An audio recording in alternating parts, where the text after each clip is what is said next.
Tem algumas doenças que elas incidem muito mais nas mulheres do que nos homens. Acredita-se que por questões hormonais, né? Essa é uma das teorias. Acredita-se que por exposição, por estilo de vida dos homens ser um pouco diferente dos das mulheres, algumas doenças são mais prevalentes nas mulheres. Vou citar uma dos ossos.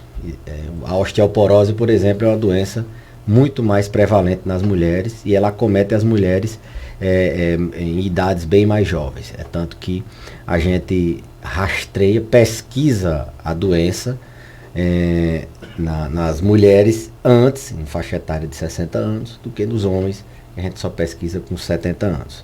A osteoporose é aquela doença onde eu sempre digo que o osso se desmancha, o osso fica fraquinho, com risco de quebrar. Então, essa doença onde a gente destrói mais osso do que forma, a gente tem um equilíbrio, embora seja uma estrutura ali estática, fixa o osso, mas ali dentro toda hora está tendo reações de formação e de desgaste ósseo.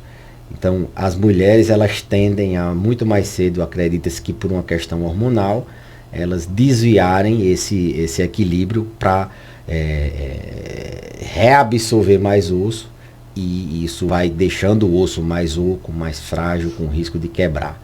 Então, mulheres, fiquem bem atentas às fraturas causadas por osteoporose, sejam fraturas intencionais, causadas por quedas, por traumas, ou mesmo fraturas por fragilidade óssea, microfraturas que a gente tem observado na medida que a gente envelhece com os idosos, microfraturas vertebrais em alguns outros locais. Então, o osso fraco com risco de quebrar. A osteoporose é uma doença muito mais comum no sexo feminino, e elas devem estar mais atentas a essa questão de prevenção. Seja na ingestão adequada de cálcio, vitamina D, de alimentos que favoreçam a formação óssea, seja na prática de atividade física, atividade de impacto, onde forma ossos, seja no controle do tabagismo, que é um fator de risco importante para a osteoporose, seja no cuidado com quedas, no cuidando daqueles fatores que podem desencadear quedas, tontura, doenças que possam favorecer desequilíbrio, medicamentos, e tratar a vista, visão e assim por diante. O Alzheimer também é uma doença mais frequente na mulher?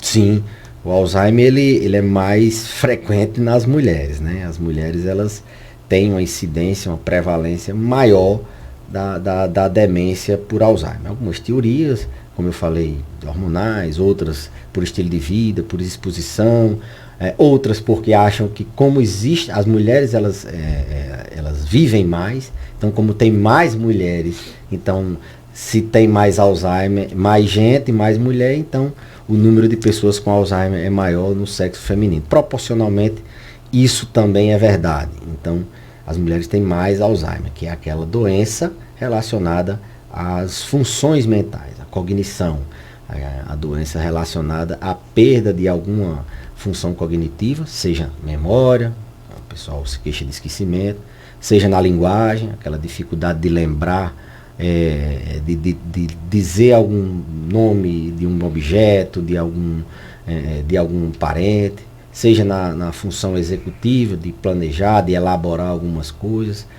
Então, alguma alteração nessas áreas cognitivas associada a alguma perda de capacidade de realização de alguma atividade, não consegue mais tomar os medicamentos, ele tem a perda da memória e tem uma perda da funcionalidade, não consegue tomar banho, se alimentar, preparar uma refeição. Isso a gente chama de síndrome demencial, e a demência mais comum é a demência de Alzheimer, é muito mais comum do que as outras demências, e é uma doença prevalente no sexo feminino, e nesse mês das mulheres, nada melhor do que elas reforçarem a prevenção da doença de Alzheimer, fazendo atividade física, estimulando a mente, protegendo o sono, dormindo bem, controlando o estresse, tratando suas doenças crônicas, deixando elas controladas, seja a hipertensão, seja o diabetes, não sei se eu falei, mas controlando a atividade controlando não, fazendo atividade física, fazendo uma dieta, uma alimentação saudável, evitando cigarro. Isso deve ser reforçado nesse mês das mulheres para que elas não sucumbam ao alemão, né, ao Alzheimer, que é a doença relacionada à memória, ao esquecimento, e que traz muita preocupação, muita dependência e muito sofrimento para as famílias. Tem um ouvinte aqui que fazendo uma pergunta relacionada a essa questão do Alzheimer, Fabiana Santos, ela diz o seguinte na transmissão, na sua live no Instagram. Minha mãe é paciente sua, gostaria de tirar uma dúvida.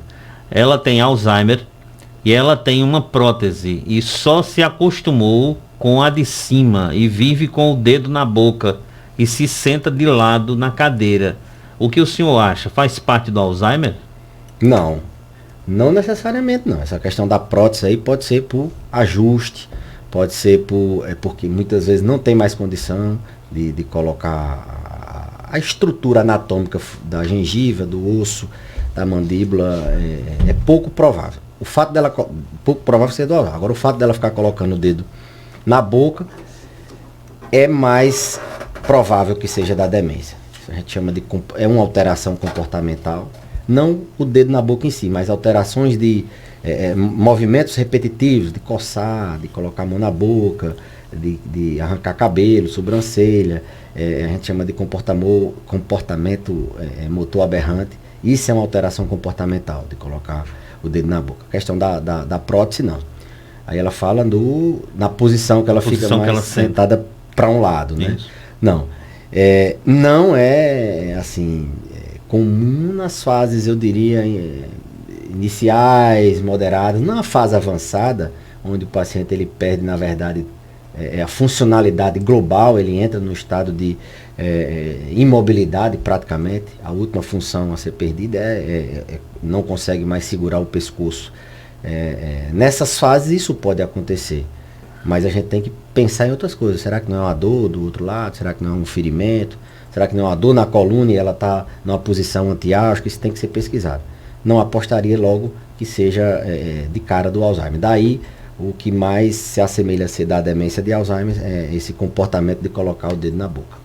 Outro ouvinte perguntando: minha mãe, doutor, boa tarde, está com o hábito de ficar arrancando o cabelo. Pode ser alguma doença? Pode ser Alzheimer? Esse comportamento em pacientes que têm a doença, em fases assim, estágio moderado, avançado, no início da doença é pouco provável. Se ela não tiver diagnóstico, tem que pensar em alguma outra coisa, algum transtorno psiquiátrico. Mas se ela tiver já demência, a gente pensa assim que é decorrente do curso natural da doença. Ela está evoluindo com esse tipo de comportamento, ficar arrancando os cabelos, e isso a gente consegue, na maioria das vezes, controlar com medicamento e com algumas estratégias que não são medicamentosas. Então, primeiro ver se já tem a doença. É pouco provável que um paciente abra quadro com esse tipo de comportamento. É possível sim, mas é raro, não é o dia a dia, não é o comum. É muito mais comum abrir quadros com outras alterações comportamentais. Alucinação, com desorientação temporal, não sabe, se atrapalha no dia, não sabe se é de manhã, se é de tarde, acorda no meio da noite querendo fazer café, querendo alguma coisa. Então é mais comum essas outras alterações do que mesmo esse comportamento de arrancar a sobrancelha, né? Cabelo. O cabelo com uma abertura. Mas tem que se investigar. E pode ser a questão do transtorno mental, algum outro transtorno mental. Exatamente. Pode estar por trás um transtorno psiquiátrico que deve ser, assim, é pouco comum abrir na terceira idade esse tipo de transtornos. Né? Tricomaníase, eu acho que é o nome do transtorno, ficar arrancando o pelo. Mas pode acontecer, possa ser que tenha alguma outra doença por trás que esteja precipitando a abertura de um quadro de demência já numa fase moderada. Teria que se avaliar. O simples fato, assim, num paciente que não tem mais comemorativos, a gente não pensa logo de início, não. Muito bem, tem mais um ouvinte fazendo pergunta em áudio agora, vamos ouvir. Boa tarde, doutor Beleza. Tá de parabéns o seu programa na emissora. Eu gosto muito de escutar e vou fazer uma pergunta. Aqui é Sebastião do Valfredo Gugel. Doutor, é o seguinte, a minha esposa tem diabetes. E tem semana que ela fica tonta a semana inteira. Não é toda semana, mas que tem semana que ela fica tonta a semana inteira. O senhor pode dizer alguma coisa dentro disso, é da diabetes, é de quê? Obrigado, tenha uma boa tarde e até outra oportunidade. Boa pergunta. A tontura que dura dias, ela é diferente daquela tontura que dura segundos, minutos ou até mesmo horas. A tontura geralmente a gente caracteriza ela por tempo de duração. Logicamente que a gente caracteriza pelo tipo, se é aquela tontura que o mundo roda, ou se é aquela tontura que você tem um desequilíbrio nas pernas, ou se é aquela que você desfalece. Sendo essa tontura que o mundo roda, que é a tontura que a gente chama de vertigem, a gente subcategoriza ela através do tempo de duração. É aquela tontura que dá e passa quando levanta, quando movimenta a cabeça. É aquela que você tem uma zoada no ouvido, uma plenitude auricular, você não escuta bem e ela dura ali minutos até horas. Aí já é um outro tipo, a doença de Meniere. Ou é essa tontura que dura dias, o dia todo, associada às vezes a náusea, vômito. Aí sim uma crise de labirintite, uma crise de labirintopatia mais pronunciada. Se ele me perguntar se tem relação com a diabetes, pode até ter se ela estiver descompensada. Se ela estiver muito alta ou se ela estiver baixando muito. Esse tipo de descompensação favorece ao labirinto entrar em desequilíbrio e o paciente ter uma crise de labirintite, de labirintopatia, com essa duração de o dia todo tonta. Então, é um fator que pode facilitar a diabetes, mas não diria que seja a causa, não. Tem que se tratar. Esse é um tipo de tontura que merece tratamento, muitas vezes por mês, 1 mês, 2 meses. Logicamente que não vou assim recomendar, dizer faça isso, faça aquilo. É melhor ser avaliada por alguém. A diabetes ela é uma doença que ela causa problema em todos os órgãos, né? Inclusive no órgão que a gente comanda o equilíbrio, no aparelho vestíbulo-coclear. A diabetes ela precipita alguns tipos de tontura, mas não é uma causa direta dessa tontura que dura dias, não. A não ser que esteja a diabetes muito alta ou ela tendendo a baixar demais. Aí sim ela pode ficar tonta vários dias. Muito bem, tem outra ouvinte mandou mensagem para cá dizendo o seguinte: os netos são todos na casa da minha tia, que já é de idade. Ela está ficando com um tique nervoso. Pode ter relação com Alzheimer ou problemas familiares? Eu digo sempre que família não é problema para ninguém, não, né? Todos nós temos família, nesse caso pode ser um fator estressor, um fator a mais, um gatilho para desenvolver qualquer transtorno, seja ansioso, depressivo. Mas o tique ele é uma patologia, uma doença, assim, que ela tem propriedades peculiares. O paciente tem aquele espectro de sintomas bem clássicos, né? Tem uma fisiopatologia, ou seja, o mecanismo de aparecimento é parecido com o da ansiedade, uma espécie de compulsão, uma obsessão, você fica repetindo ali movimentos. Mas eu não diria que essa questão dos filhos, dos sobrinhos, tenham causa na doença. Isso pode até precipitar, ser gatilho para o paciente ter mais, ser mais sintomático. Mas não é uma coisa para... Tem que se tratar a doença, né? Tratar a causa base desse... Será que realmente se for tratar? A questão das crianças ou não, isso é mais um fator para desencadear gatilho. Se você tirar as crianças, não vai resolver o problema. Talvez diminua um episódio ou outro, mas não vai resolver. E não é uma doença assim que o paciente chega e abre quadro só na terceira idade, não. É uma doença que o paciente vem carregando a vida toda, muitas vezes não traz prejuízo para a vida dele, não precisa de ser tratado. Outras vezes, esses transtornos obsessivos compulsivos, eles precisam sim de tratamento, porque causam muito sofrimento no doente. Tem mais um ouvinte perguntando, é a Alice Souza. Boa tarde, doutor. Minha mãe tem Alzheimer, diabetes e pressão alta. Ela está reclamando bastante, suor frio e quenturas nos pés. O que pode ser? Diabetes, Alzheimer e pressão alta. Diabetes, suor frio e Os pés queimando? Quentura nos pés. Essa quentura nos pés pode... A causa mais comum em pacientes diabéticos é a famosa neuropatia diabética. Diabetes, ele destrói a inervação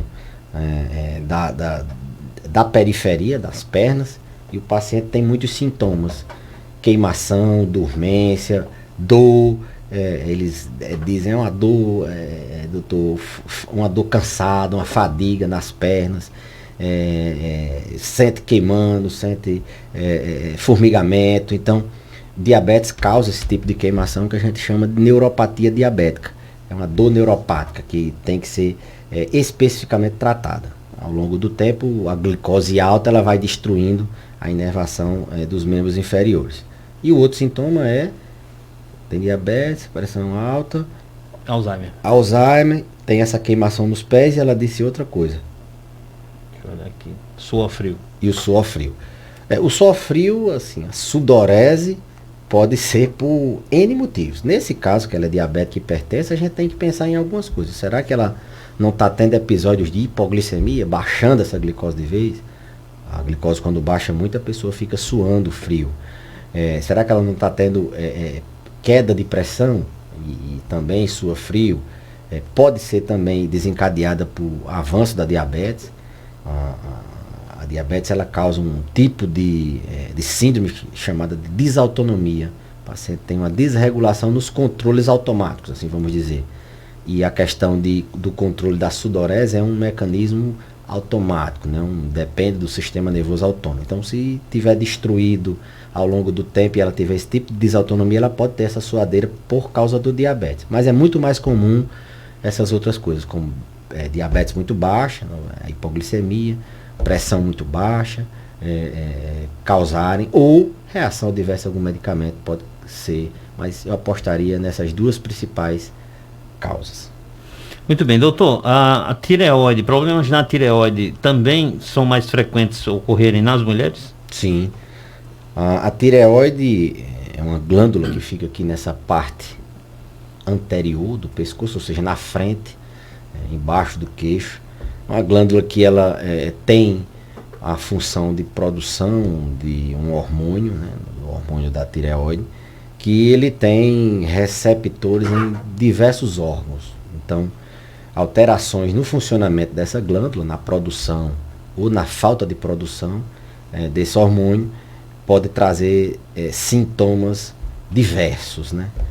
Por exemplo, e isso é bem mais comum nas mulheres, as alterações, as doenças da tireoide. Quando o funcionamento dela está ruim, ela está produzindo pouco hormônio, assim, grosseiramente falando, o paciente tem uma tendência a ter fraqueza, sonolência, a tristeza, intestino preso, come demais. Então, ele tem esses sintomas de desaceleração, o metabolismo fica menos acelerado. Quando ela está produzindo muito hormônio, o hipertireoidismo, a gente tem o contrário, o paciente fica muito elétrico, ele perde sono, às vezes ele tem palpitação, o coração acelera, fica ansioso, então fica mais acelerado. Isso são doenças relacionadas ao funcionamento da tireoide. Logicamente que tem os nódulos, o câncer de tireoide, tem outras doenças que também estão associadas a essa glândula, mas o mais comum são alterações de funcionamento da glândula, que são muito mais prevalentes nas mulheres. E uma recomendação, a gente sempre faz rastreio de doença na tireoide na paciente idosa. No homem a gente não tem essa recomendação de pedir o exame de tireoide. Na mulher a gente já tem. A gente pede ativamente a dosagem dos hormônios da tireoide, porque é mais prevalente e tem sintomas em diversos aparelhos e órgãos relacionados a diversos órgãos e aparelhos do nosso organismo. Então, sim, respondendo a sua pergunta, é mais comum em mulheres e pode trazer sintomas de funcionar demais, o hipertireoidismo, aceleração, e o hipotireoidismo, que é a desaceleração em linhas gerais do metabolismo. A ansiedade também?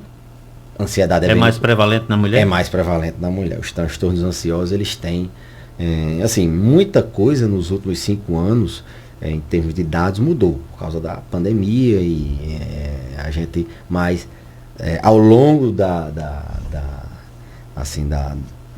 das publicações que se teve até o momento, a gente tem uma incidência maior nas mulheres dos transtornos ansiosos.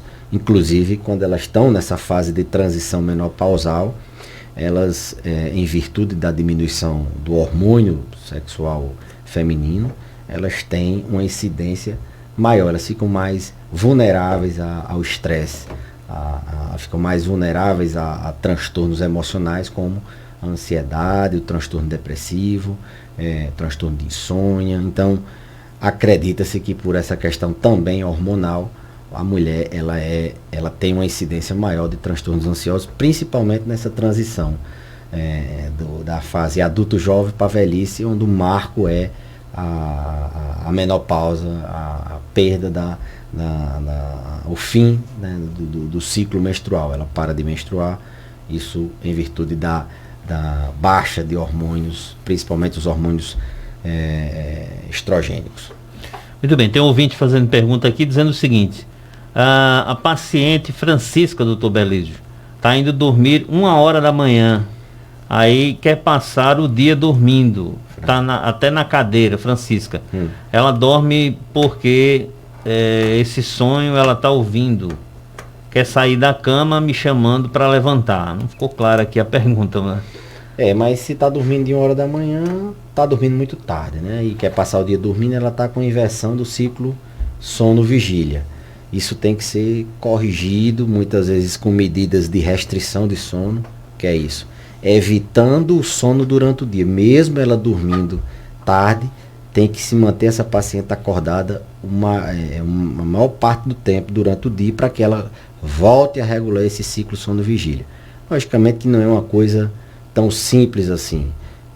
Muitas vezes a gente tem sintomas muito complexos, doenças complexas que requerem ajustes finos para que a gente possa ter uma estabilização nessa questão do ciclo sono-vigília, ficar acordada de dia e dormindo à noite. Mas, via de regra, uma das medidas que a gente faz é tentar fazer essa restrição do sono durante o dia, para que o paciente regule esse sono. São medidas de higiene do sono, onde a gente tem a ideia de que não, ele não dormiu bem, eu vou deixar ele dormir para matar o sono. Aí quando for de noite ele só dorme mais tarde. Tem que restringir esse sono durante o dia. Isso a gente consegue aos pouquinhos, vai tirando, não é de uma hora para outra você deixar o idoso acordado o dia todo, não. Essa desregulação aí do sono, doutor, pode abrir outros problemas na saúde do idoso? Sim, o sono ele regula várias funções, inclusive a produção de hormônios, cortisol, melatonina, funções vitais. Então, a desregulação desse ciclo sono-vigília traz problemas outros, demência, traz depressão, ansiedade, aumenta o risco cardiovascular, o paciente tem um risco maior de ter infarto, AVC. Então, transtornos do sono eles devem ser tratados, abordados de maneira adequada, haja vista que o prejuízo do sono traz um prejuízo na saúde do indivíduo, física, mental e até social, porque ele não consegue assim, conviver no mesmo horário das outras pessoas.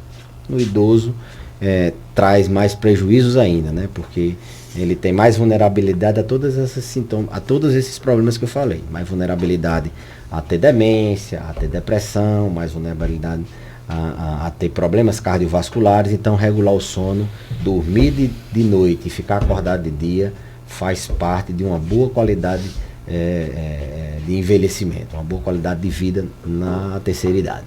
Aparecida Souza está perguntando o seguinte: eu tenho um nódulo na tireoide, é normal a queda de cabelo? É um dos sintomas do hipotireoidismo, a perda de cabelo. Então, não que toda perda de cabelo esteja relacionada à tireoide, mas se ele tem outros sintomas, aqueles sintomas de falta de energia, de tristeza, de sonolência, de muito apetite, de intestino preso, e além disso tem a perda de cabelo, a gente pode somar e pensar que pode ser da tireoide.